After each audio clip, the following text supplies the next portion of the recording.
Hey there. I'm glad you got to join me for my new story. I'm going back to the first of the Bible. I'm going to tell a little story. Started off the whole thing. I hope you enjoy it. So, National Geographic says, quote, "Billions of years ago, Earth, along with the rest of our solar system, was entirely unrecognizable, existing only as an enormous cloud of dust and gas." Okay, so let's use our imaginations now and say that was true. Where did the cloud of dust and gas come from? You still aren't telling us how it began, Nat Geo. Unless something exists outside the scope of our cosmos, the cloud of dust and gas would not have been here. It had to come from somewhere. Think about it. No matter how far you can see into space, general physics still apply. There must be a realm outside of this which does not go by the same rules as our cosmos does. Our cosmos could not have been created from inside itself. Here's another quote from Nat Geo. Quote, "Eventually, a mysterious occurrence, one that even the world's foremost scientists have yet been unable to determine, created a disturbance in that dust cloud, setting forth a string of events that would lead to the formation of life as we know it."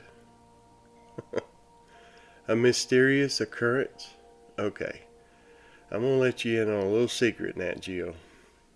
It's some inside info that only the people in my kingdom know. I mean, there's rumors amongst others outside my kingdom, but nothing concrete. Now I'm going to share it with you. Nat Geo, National Geographic. Here's a quote from a book that was discovered thousands of years ago. It's been printed in many languages, and copies of it have been found around the world. It was written by over 40 different authors and is the best-selling book on the planet. Quote, "In the beginning, God created the heavens and the earth. And the earth was without form and void, and darkness was upon the face of the deep." Unquote. Okay, now let's separate this out and see if we can analyze it. In the beginning, God created the heavens and the earth. This is the part you left out of your article, NG. This is the part that you can't explain. This is the part that only the people in my kingdom know. This is the secret I was telling you about. God is the one outside the scope of our cosmos, outside of our understanding of time and space. He's the one that started it all. Quote, "And the earth was without form and void, and darkness was upon the face of the deep." Unquote. Without form and void.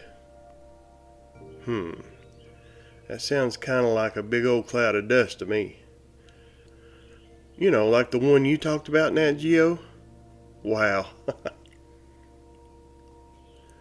Now, at this time, there still is no light anywhere. God had to create the actual thing that we call light. Then he had to separate it from the dark, which is where the, quote, gas cloud, unformed void, unquote, of a thing is located. Okay, so let's read on. Quote, "And God said, 'Let there be light.' And there was light. And God saw the light, that it was good. And God divided the light from the darkness. And God called the light day, and the darkness he called night." Now don't jump ahead. This isn't the sun and stuff. This is just light. You have to create light before you can cause things to emit or reflect light, silly. So, unfortunately, Nat Geo doesn't have an explanation of what created light. So they just skip from the dust cloud to this, quote, "A distant star collapsed, creating a supernova explosion. Unquote. Whoa. Now wait just a minute. Where did that, quote, distant star come from? Sorry, I had to jump in there on that one. Their explanation keeps pointing to a creator and they're not even trying.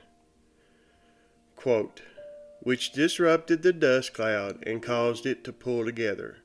This formed a spinning disk of gas and dust, known as a solar nebula. The faster the cloud spun, the more the dust and gas became concentrated at the center, further fueling the speed of the nebula. Over time, the gravity at the center of the cloud became so intense that hydrogen atoms began to move more rapidly and violently. The hydrogen protons began fusing, forming helium and releasing massive amounts of energy. This led to the formation of the star that is in the center point of our solar system, the Sun, roughly 4.6 billion years ago. Unquote. 4.6 billion years ago? Okay, we'll come back to that later. That sounds like this, only a lot more sciencey. Is that a word? Anyways, quote, and God made two great lights, the greater light to rule the day, the lesser light to rule the night. He made the stars also. And God set them in the firmament of the heavens to give light upon the earth, and to rule over the day and over the night, and to divide the light from the darkness. And God saw that it was good. Unquote. You see, without creating light first, he couldn't have told the sun and moon to give light upon the earth. Now Nat Geo kind of just starts blubbering about spinning collisions and clumps of matter. Well, here, I'll read it for you. Quote, the formation of the sun consumed more than 99% of the matter in the nebula. The remaining material began to coalesce into various masses. The cloud was still spinning, and the clumps of matter continued to collide with others. Eventually, some of those clusters of matter grew large enough to maintain their own gravitational pull, which shaped them into the planets and dwarf planets that make up our solar system today. Unquote. Here's what my book says. And God said, let there be a firmament in the midst of the waters, and let it divide the waters from the waters.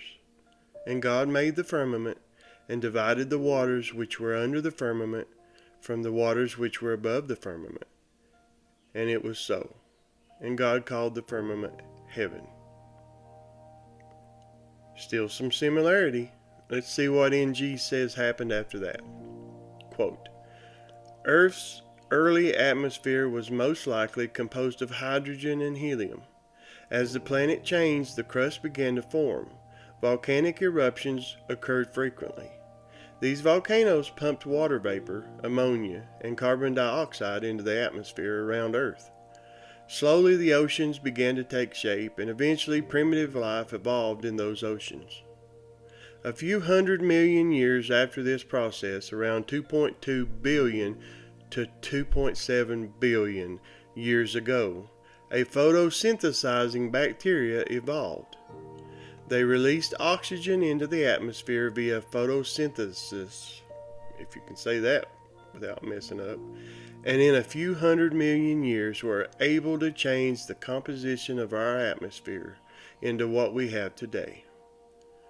Our modern atmosphere is comprised of 78% nitrogen and 21% oxygen, among other gases, which enables it to support the many lives residing within it. Unquote. Oh, that's neat.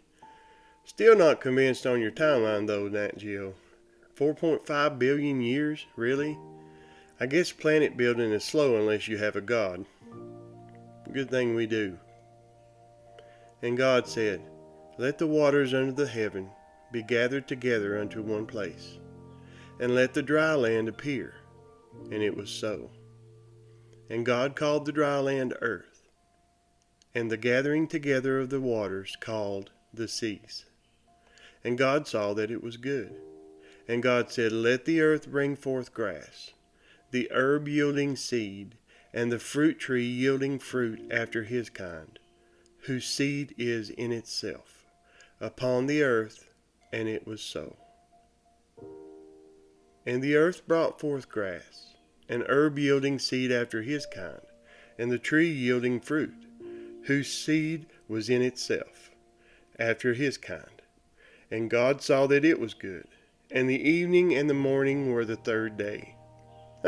Yep, 3 days, Nat Geo. Now be truthful. If you could control molecules and atoms and whatever else may exist smaller than that, would you wait 4.5 billion years? That's why you need to get you a god, Nat Geo. You could do so much more in less time. Now, I'm not going to continue to match these two texts up. You can go to each one of them and see for yourself. My job is done. I just wanted to give you something to think about. Now that we've heard about the creation of the earth, what about us? How did we get here? Well, my friend, I know that story too. I hope you want to hear it because I'm going to devote my spare time today to telling you that story and more. Okay, so God the Father was up there in his realm and he was talking to his son. We met him when he came to earth in my last story.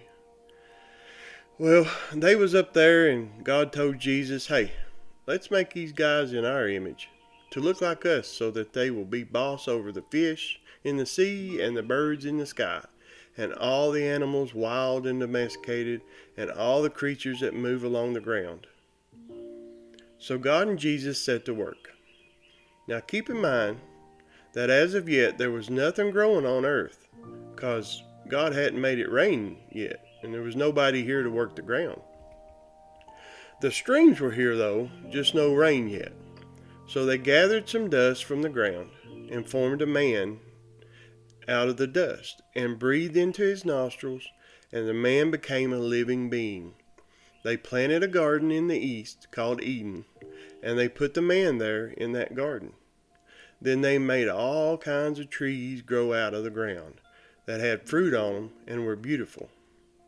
Now right smack in the middle of that garden, God put two special trees. One was called the tree of life, and the other was called the tree of knowledge of good and evil. There was also a river running through it to give water to all the things growing. God took the man and put him in the garden to work it and take care of it. God told the man that he was free to eat from any tree in the garden except the tree of knowledge of good and evil. If he ate from that tree, God said he would certainly die. Now up until this point, all was wonderful. But then God said that it wasn't good for the man to be alone. So God made him a helper. God had formed all the wild animals and birds from the ground. He brought them to the man to see what he would name them. Whatever he called each living creature, that was its name. So the man gave names to all the livestock, birds, and wild animals. Now right about here in the story, we learn that the man's name is Adam. God searched through all the animals, but no suitable helper was found for Adam. So God caused Adam to fall asleep into a deep, deep sleep. And while he was sleeping, God took one of the man's ribs and closed his flesh back up. Now I'm definitely not the sharpest tool in the shed, but one of my theories about why he did this, I think it has something to do with DNA. Now I think since none of the other animals was suitable for Adam, that God figured he would take that rib and use the DNA in it to make his companion. That way she would always be a part of Adam. That's just my theory, but they're like elbows. Everybody's got one or two of them. Then the Lord God made a woman from that rib that he took from Adam and brought her to him. Adam was like, wow, this is my bone of my bones and flesh of my flesh. I'll call her woman, for she was taken out of a man. What a beautiful thing. It is for this reason that man leaves his father and mother and is united to his wife, and they become one flesh. Adam and his wife were both naked, but they didn't feel any shame. Now in the garden with them and all the animals and trees lived the serpent. He was more crafty than any of the wild animals the Lord God had made. He actually could speak. He asked the woman if God really told her that they couldn't eat from every tree in the garden, and she told him what God had said about they could eat from all the trees but the one. But if they ate from that tree, they would die. What I wonder about this is, they ain't been on earth very long, and nobody has seen death. Nobody's died. So how on earth did they even know what dying meant? I would say that the fear of death was not as strong in them as it would be to someone that had saw people die. Anyways, the serpent told her that they wouldn't die. He told her that God had lied about that because he knew if they ate from that tree it would open their eyes and they would be like God, knowing the difference between good and evil. So the woman believed that old serpent, and she looked at the fruit of that tree and saw how it was pleasing to the eye and thought about the wisdom she would gain. She took some of it and ate it. Then she seen she didn't die, so she gave some of it to Adam and he ate it too. Then the eyes of both of them were opened, and they realized that they were naked, so they sewed fig leaves together and made them some clothes. So pretty much what I gather up until this point, Adam and his wife were kind of like the other animals in that they didn't know what was right or wrong. It was like they didn't possess the ability to reason. And this moment right here is where it all started downhill on a slippery slope. So I hope you liked the first part of the creation story. If you don't mind, I would really appreciate it if you would subscribe to our YouTube channel and hit that bell so you'll be notified when I post the next part. Or if you're watching on Facebook, you could like our Facebook page. I've really enjoyed being with you today. I hope you enjoyed it too. I will be continuing this story soon. I hope you'll be able to join me then too. You're so awesome. Remember to love God and love each other. I love you. God bless.